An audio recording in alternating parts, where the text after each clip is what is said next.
Halo, Cak Neng Kakak Mbak Yuku Abe, balik lagi ke channelku Mirsani Channel.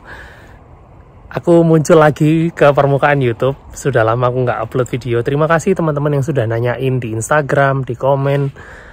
Nggak banyak sih yang nanyain, cuman beberapa. Tapi aku appreciate banget perhatian kalian karena memang aku lagi sibuk pindahan. Udah lihat kan di video yang sebelumnya, aku pindahan dari Toronto ke Sudbury. Jadi pada tanggal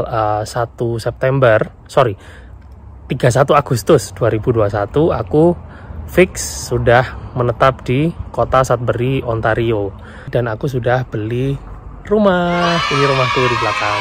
Kita ada di halaman belakangnya rumahku.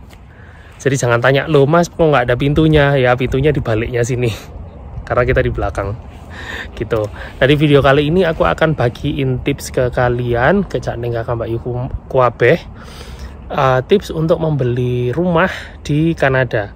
Tapi sebelum itu, pertama-tama jangan lupa subscribe, like, komen, follow Instagramku juga @yoso_re. Dan aku mau kasih disclaimer dulu. Disclaimernya adalah, satu, aku ngomongin beli rumah di daerah atau provinsi Ontario, karena di luar provinsi Ontario aku nggak ngerti aturannya kayak gimana, jujur, karena aku belum pernah keluar Ontario dan beli rumah di sana. Dan di mana market rumah di Ontario sendiri ini dalam tanda kutip lagi hot-hotnya.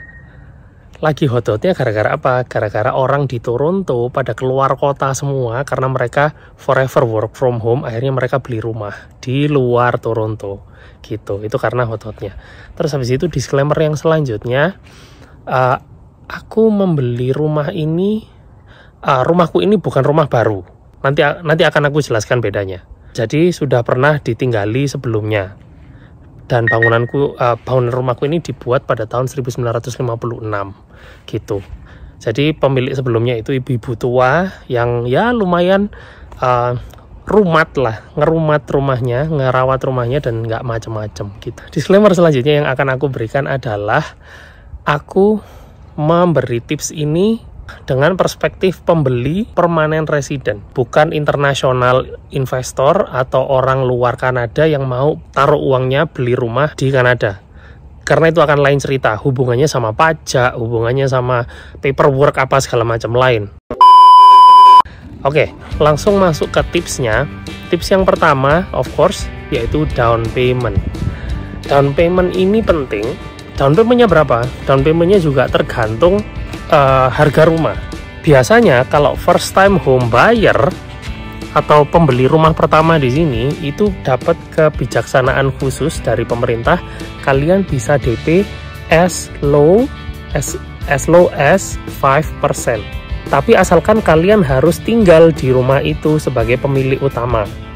Karena banyak orang-orang di sini misalnya beli 2 rumah gitu, kan nggak mungkin hidup di 2 rumah. Jadi salah satu harus jadi rumahnya dia, yang satu jadi rumah, nggak tahu kontrak atau apa segala macam. Nah, yang jadi rumahnya dia itu bisa 5%. Misalnya harga rumahnya $300.000 dikali 5%, jadi jatuhnya DP-nya 15.000 Canadian dollar gitu. Dan masuk tips yang kedua, yaitu kalian harus tahu affordability kalian berapa. Jadi kalian nggak bisa syukur-syukur beli rumah, misalnya cuma kerja di restoran pengen beli rumah yang harganya $1 juta, nggak akan bisa. Unless kalau kalian punya cash ya, aku nggak ngerti. Kalau misalnya kalian punya cash $1 juta langsung plung, itu ya mungkin bisa. Tapi kalau dengan cara yang kita lalui, yaitu dengan cara KPR atau mortgage, ya itu nggak akan bisa. Jadi kalian harus tahu berapa uang atau affordability kalian untuk membeli rumah. Cara gampang hitungnya adalah, misalnya annual income kalian di Kanada taruhlah 30.000, tinggal biasanya dikali 5. Jadi 30.000 per tahun ya, annual income dikali 5. Atau misalnya taruhlah oh enggak, aku punya kerjaan yang bagus, annual income-nya 50.000 per tahun, jadi dikali 5 yaitu 250.000. ya itulah affordability-mu. Dikali 5 ini hanya damis ya, bukan exactly sekian, tapi ya range-nya sekitar segitu. Dan kalian harus bersih dari hutang-hutang loh. Hutang apa? Aku nggak punya hutang. Wait, kalau misalnya kalian nyicil mobil, itu akan mengurangi affordability kalian. Kalian punya cicilan kredit apa, itu bakalan ngurangin affordability kalian. Semakin kalian banyak utang, banyak cicilan, semakin kecil affordability kalian. Karena itu, kalau bisa, kalau kalian mau beli rumah, selesaiin dulu utang-utang kalian, selesaiin dulu masalah-masalah keuangan yang menjerat kalian, baru kalian shopping rumah. Balik lagi ke affordability. Jadi rule of thumb ya, istilahnya dummies-nya itu tinggal annual income, penghasilan setahun di Kanada, dikali 5 sama dengan affordability kamu gitu. Kalau misalnya kalian pengen tahu exactnya nanti ya, kalian bisa cari tahu affordability kalian ke bank-bank besar di Kanada. Kalian shopping quote di situ. Kalau aku penghasilan segini berapa ya? Kalau aku penghasilan segini berapa ya bisa ngasihnya? Atau kalian cari mortgage broker. Mortgage broker itu mereka juga punya link ke bank-bank yang punya usaha minjemin KPR ke orang-orang. Kalian sudah tahu affordability kalian sudah siap DP-nya berapa. Nah, yang harus kalian ketahui juga, DP itu juga dilihat affordability-nya kalian. Misalnya, gabungan dari affordability dan DP, taruhlah kalian gaji 50.000 yang gampang. Berarti affordability kalian beli rumah yang harganya $250.000. Tapi dalam kenyataannya harga rumahnya yaitu 300.000. Berarti kan dari 250.000 ke 300.000 kan selisih 50.000. 50.000 ini yang harus kalian jadikan DP juga. Jadi DP kalian akan semakin mahal. Paham ya? Kalau nggak ngerti coba tanya aja di kolom komentar atau DM di Instagramku @yosa_. Kalau kalian sudah tahu affordability kalian berapa, langsung kita cari realtor. Realtor itu adalah real estate agent. Gimana cara carinya? Google bisa, word of mouth, maksudnya kenalan-kenalan bisa. Bahkan banyak kok orang Indonesia yang jadi real estate agent di Kanada, terutama di Ontario banyak. Habis itu kalian kontak, email atau telepon, bilang kalau kalian mau cari rumah, apa segala macam. Kalau sudah dapat jawaban dari real estate agent, barulah kalian cari rumah. Cari rumahnya gimana? Macam-macam. Biasanya website yang paling sering digunakan oleh orang-orang yang cari rumah di Kanada yaitu realtor.ca. Akan aku kasih websitenya di sini atau linknya di bawah. Kalian bisa buka-buka di situ. Loh mas, ada ini website rumah ini? Ya bisa, tapi yang paling sering untuk di Kanada itu realtor.ca. Ada juga Zillow.com. Zillow.com itu untuk US Kanada. Tapi aku lebih suka realtor.ca. Itu kalian bisa cari-cari rumah di situ di kota-kota yang kalian inginkan. Lalu kalian kontak real estate agent kalian untuk viewing ke rumah tersebut. Nah, ini dia yang harus kalian tentukan, bahwa real estate agent kadang-kadang tidak bisa datang ke luar kota karena belum tentu beli kan, jadi mereka juga nggak mau wasting gitu. Jadi kalau bisa kalian cari realtor yang di dalam kota tempat kalian pengen tinggal. Kalian nggak boleh misalnya jalan-jalan, oh ini for sale, kalian lihat-lihat rumahnya, kalian nggak boleh.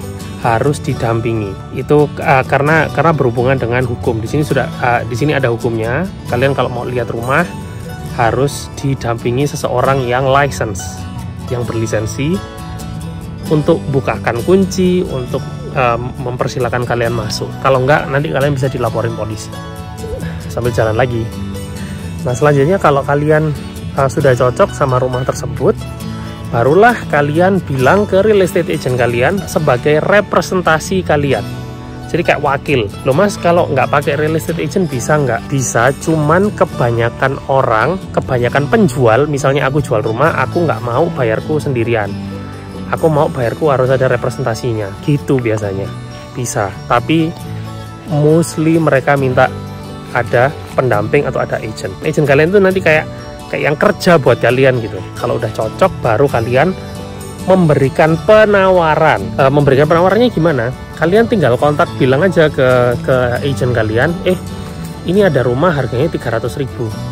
Tapi setelah kalian lihat rumahnya itu, oh ternyata rumahnya ada temboknya rusak, kerannya nggak nyala atau jendelanya rusak, aku minta harga 290.000, kira-kira mau nggak? Nah itu akhirnya itu nanti real estate agent kalian akan bilang ke penjualnya atau pihak representasinya si penjual untuk ini pembeliku mau mengcounter harga atau memberikan penawaran harga dengan harga 290.000, mau atau enggak.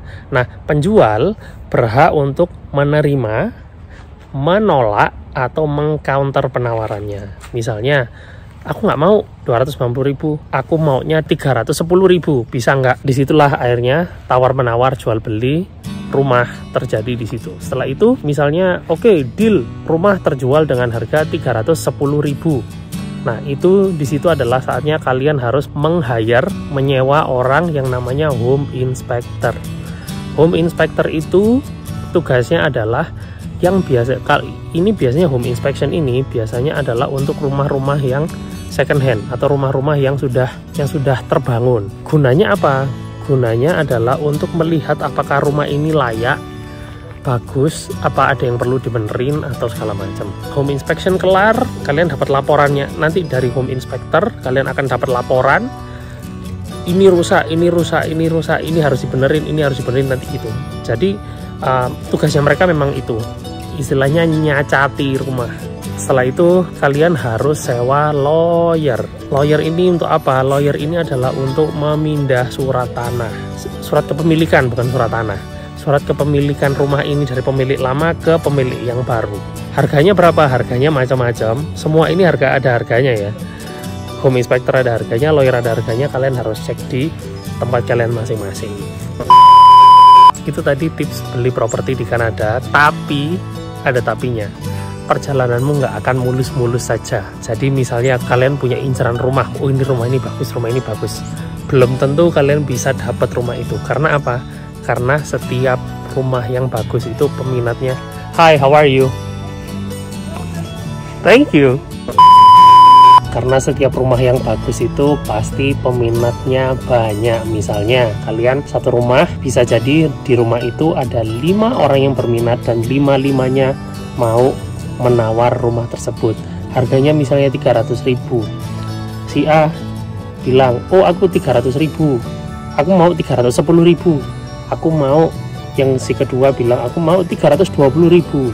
Yang ketiga mau, aku mau 290.000, dan seterusnya dan seterusnya. Penjual akan memilih satu penawaran yang terbaik untuk dia ambil dan dia pilih sebagai pembeli sahnya. Aku akan kasih tahu contoh kasus ya.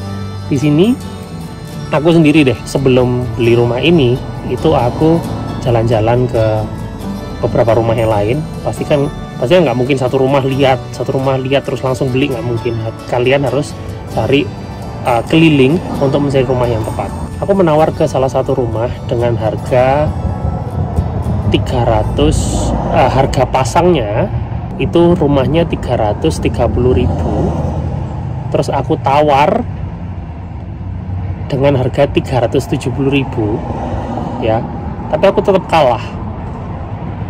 Malah penjualnya menerima pembeli yang mau ngasih 350.000. Loh kok bisa gitu? Biasanya ini terjadi kalau penawar tertingginya punya syarat-syarat yang memberatkan penjual.